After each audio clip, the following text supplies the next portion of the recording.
साथियों, YouTube channel चौपाल माहेरा से नल पुराण से नल किस प्रकार मोतनी को ब्याह करके नरवर में लाया, आज हमारा जो विषय है यहीं से चालू होता है। जिस समय राजा नल ने मोतनी को ब्याह लिया है और उसके जो पिता यानी दाना घूमासुर था उसे मार दिया है। मारने के पश्चात उससे 7 धार का खाड़ा, मणियों की माला, जादू विद्या की किताब और 8 वीर ये सभी ले लिए हैं। इनकी सभी की अलग अलग विशेषता थी। जो दाने का घोड़ा था वो मांसाहारी था और युद्ध में कभी भी उसकी थकावट नहीं होती थी। इसका और नल का पुराने समय का ही न्योता रहा है। 7 धार का खाड़ा कभी भी विजय में हाथ में रहते हुए कोई हार देखने को नहीं मिलती थी। ऐसे ही मणियों की माला थी। माला की विशेषता ये थी कि गले में पड़ी हुई होने पर वह आदमी पानी में नहीं डूबता था। जादू से विद्या की पूर्ण किताब उनके पास थी और जो रानी मोतनी के वीर थे 8 वो भी उसके साथ थे। तो ये सारी चीज़ें लेकर के जब राजा नल और मोतनी वहाँ से निकलते हैं तो अपने मामाओं की तलाश में चलते हैं। जहाँ उनका समुद्र के किनारे पर मिलने का स्थान था वहाँ आ जाते हैं और जब वहाँ आ जाते हैं तो फौरन ही जहाज़ पकड़ते हैं और जहाज़ में सवार होकर के उन्होंने दक्षिणपुर की शर्त लगाई है तो सागर पार करना पड़ता था। मोतनी विशेष खूबसूरत थी। उसे देख करके जो सेठ के पुत्र थे उनके दिमाग में कुछ अंधापन आ जाता है। वो सोचते हैं कि इसको हम राजा प्रथम के यहाँ पहुँचा दें तो राजा प्रथम हमको मनमाना धन देगा और अपने इस भांजे के रहते हुए हम ऐसा नहीं कर सकते। इसलिए जब नल सागर की तरफ देख रहा था तो उन्होंने उसमें धक्का दे दिया है और राजा नल समुद्र में गिर जाता है। ये मोतनी को पता नहीं चलती है। राजा नल इधर क्योंकि मणियों की माला है उसके गले में तो वो सीधा नागलोक में वासुकी के पास पहुंच जाता है और वहाँ काफ़ी समय तक उनकी मित्रता रहती है। उसको सानिध्य मिलता है। इसके पश्चात जब मोतनी जहाज से और सागर के पार उतरती है तो उसको नल नहीं मिलता है और बहुत ही विलाप करती है। घोड़ा जो साथ लाई थी वह भी जहाज से उतरता है लेकिन उसको पकड़ने की किसी में हिम्मत नहीं है, इसलिए उसको समुद्र के किनारे ही बांध देते हैं। ऐसी स्थिति में जब रानी मोतनी कोई सेठ के पुत्र लेकर के चलते हैं तो सीधे पहले दक्षिणपुर आते हैं। दक्षिणपुर में आकर के रानी मंझा जो अंधी हो गई है उसके विरह में, अपने बेटे के विरह में, तो वहाँ मोतनी को बताते हैं कि ये राजा यानी नल की माता और तुम्हारी सास हैं। तो उसने सास के चरण छू करके आशीर्वाद लिया है। मंझा ने जब पूछा है कि बेटा कहाँ है मेरा, तो मोतनी बता देती है कि हे सासू, ये उनके साथ में धोखा हुआ है। ये जो सेठ के बच्चे हैं इन्होंने ही मेरी दृष्टि से ओझल होकर के उनको समुद्र में गिरा दिया है। तो वो माँ उसकी हाय हाय डकराने लगती है। उस समय उसको मोतनी धीर बनाती है और बार बार समझाती है। कैसे? अरे मोतनी मंझा को समझावे सास तू धीरज धर लइयो मात तू धीरज धर लइयो। अरे बालन बाको होएला हर को विश्वास मेरो कर लइयो सास तू धीरज धर लइयो। क्योंकि मोतनी को मालूम है कि राजा नल के गले में जो माला पड़ी हुई है वह समुद्र में उसको कोई हानि नहीं होने देगी, इसलिए उसका कुछ भी नहीं बिगड़ेगा। तो विश्वास के साथ अपनी सास को समझाती है और कहती है, मरे जके गले मणियन की है माला खाने में जके सात धार की है साला कि चिंता मन में मत लइयो सास तू धीरज धर लइयो। हर बालन बाको होएला हर को विश्वास मेरो कर लइयो। अरे रे मात तू धीरज धर लइयो। अब उधर राजा प्रथम पर सूचना पहुंचती है कि जो गोट खेलने वाली थी वो गोटों को लेकर के यहाँ उपस्थित है। तो राजा ने अपने सिपाही भेज करके दक्षिणपुर से सेठ के यहाँ से उस मोतनी को बुलवा लिया है। मोतनी वहाँ पर जब पहुँच जाती है तो राजा कहता है कि मेरे पास एक गोट आई थी और उस गोट ने मुझे सपना दिया था कि मेरा राज वैभव लौटेगा, बाकी जो गोट मेरे साथ किया जाएंगी। तो क्या तुम्हारे पास वो गोट हैं? तो मोतनी कहती है, जी मेरे पास में वो गोट हैं, वह गोट भी मेरी थी। तो राजा उसको मांगता है, राजा प्रथम, कि तो बेटी वो गोटों को तुम मुझे दे दीजिए और आप यहाँ आपका स्वागत है, आपको जो सुविधा चाहिए मैं आपको पूरी सुविधाएं दूंगा। तो मोतनी कैसी है कि मैं आपको गोट जरूर दे दूंगी, लेकिन मेरी एक शर्त है। कि क्या शर्त है? तो मोतनी कहती है कि मुझे आप नल पुराण सुनवा दीजिए। जब मुझे नल पुराण सुना दी जाएगी तो मैं आपको गोट दे सकती हूं, इससे पहले मैं गोट नहीं दूंगी। और राजा ने जगह जगह अपने दूत भेजे हैं कि जो प्रकांड पंडित हों, जो राजा नल की नल पुराण सुना सकते हों, उनका राजा प्रथम को आमंत्रण है और उनको मन मांगा यानी मुंह मांगा दान दिया जाएगा। नल पुराण के जो ज्ञाता हैं वो आकर के उनके पास में अपना नल पुराण की व्याख्या करें। तो देश विदेशों से जितने भी पंडित थे, जितने भी विद्वान थे, वो सब राजा के पास पहुंचते हैं और नल पुराण सुनाने लगते हैं।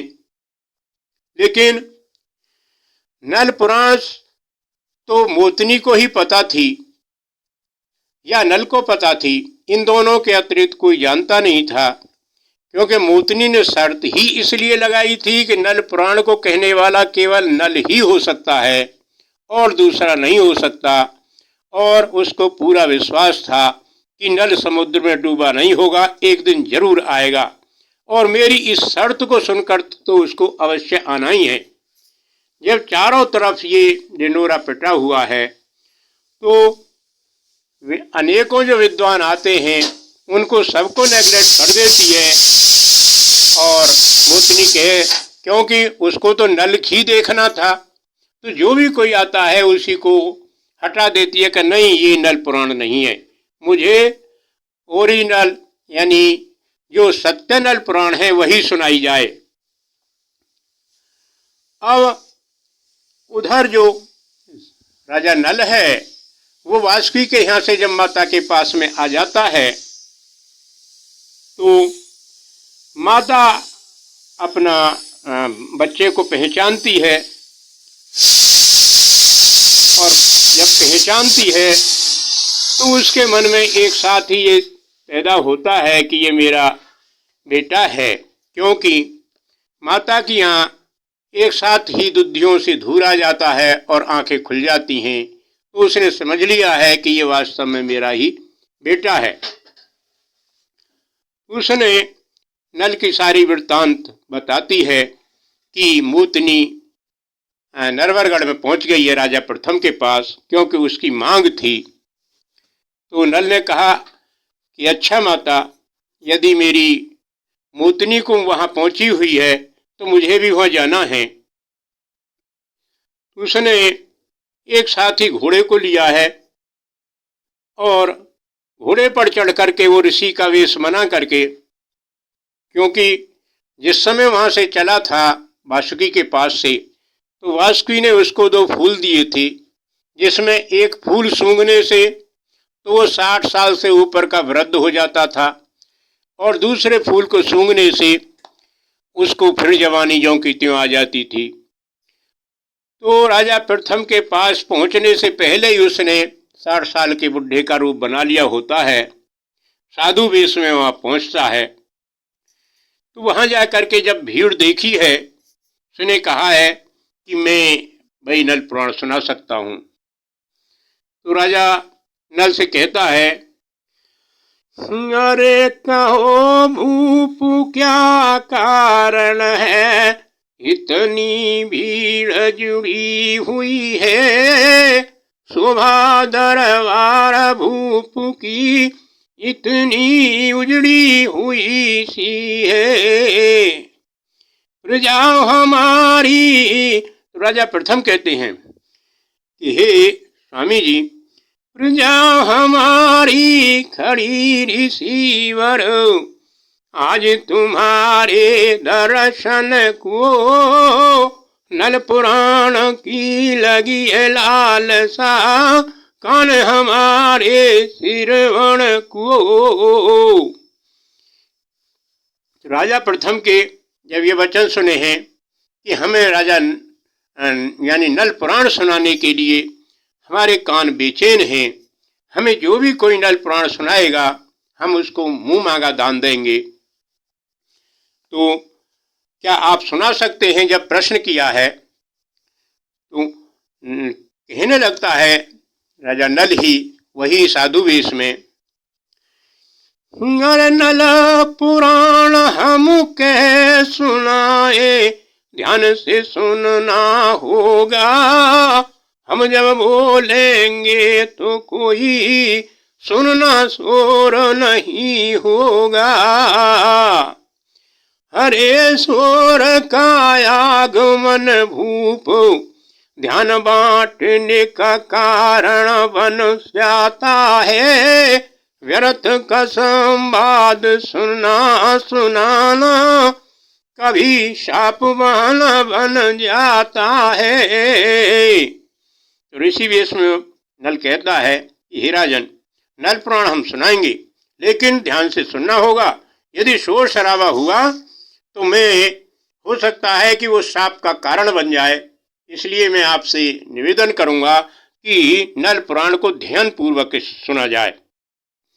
राजा से आगे कहता है, अरे यति की कड़वी बोली अपना ही ना सुखराती है, गांव तरफ जब गिरा जाए तो मौत ही उसकी आती है। कहते हैं कि जब गीदड़ की मौत होती है तो गांव की तरफ हो जाता है, कभी मेरे शाप का कारण ना बन जाए। मेरी बात को आप ध्यान से सुनना। कहे भूप सुनो मुनिवर, आदेश हमें जैसा होगा, नल पुराण सुनाओ श्रेष्ठ वर, कोई यहाँ सुर नहीं होगा।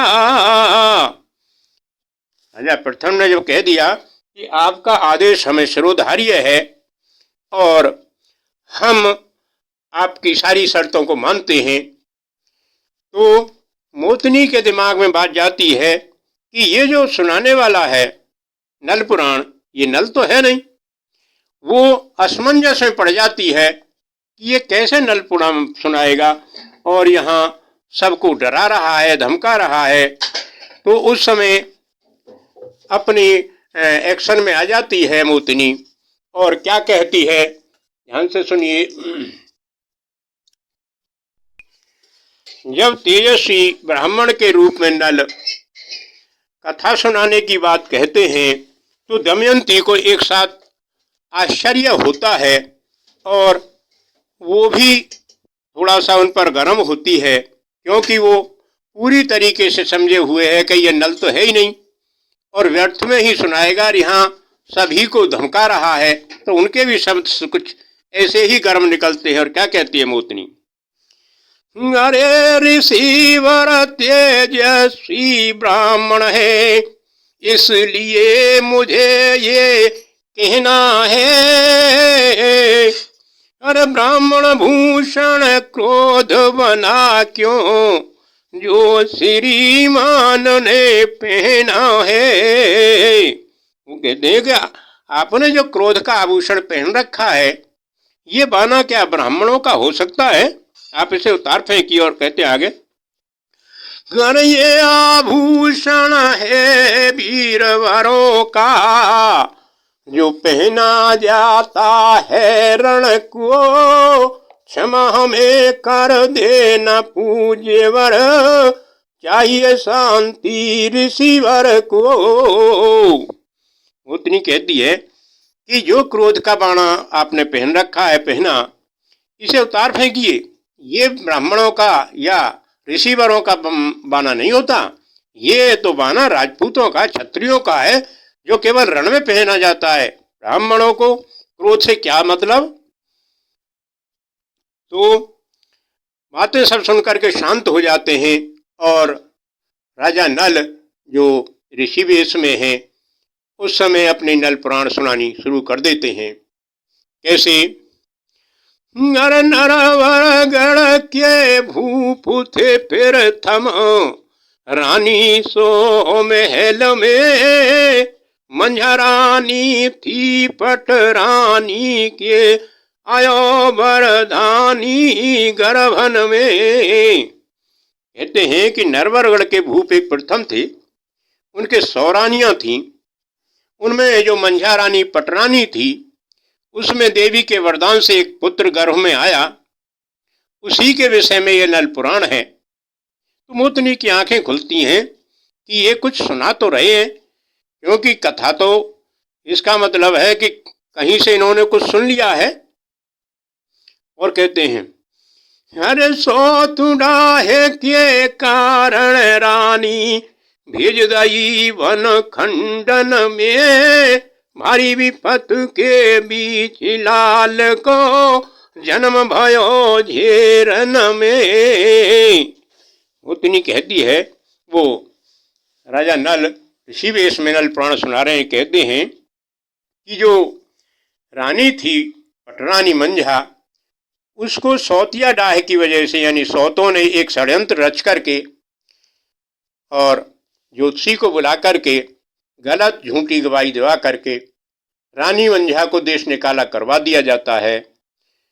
वो गर्भवती स्त्री किसी तरीके से बच जाती है और झेरे में उसने पुत्र का जन्म दिया है। उसी पुत्र की ये कथा है जिसको आगे नलुआ नाम दिया गया है।